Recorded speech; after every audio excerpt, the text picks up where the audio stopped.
Assalamualaikum warahmatullahi wabarakatuh. Oke Mas Bro, kembali lagi dengan saya Karya di Medika. Kali ini saya akan mempraktekkan gimana cara memasang lampu CQ 89. Masukkan lampunya dulu.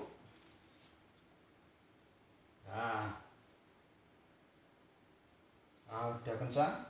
Kemudian kita masukkan bagian yang ini ya. Kita kencang lagi. Udah kencang. Kita sambungkan kabelnya ke saluran listrik ya.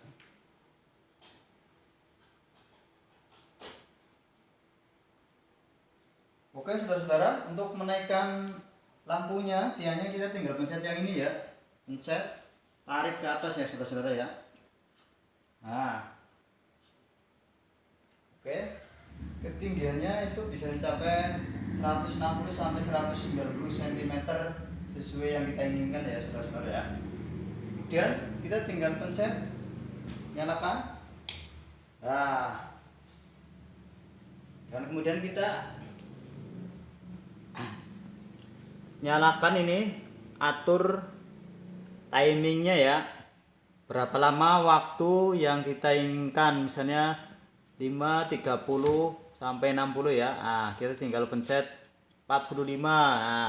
Ini udah nyala, berarti lampu ini sudah mulai beroperasi antara 20 menit ya. Oke, nah itu saja yang saya bisa praktekkan kali ini. Semoga bermanfaat. Assalamualaikum warahmatullahi wabarakatuh.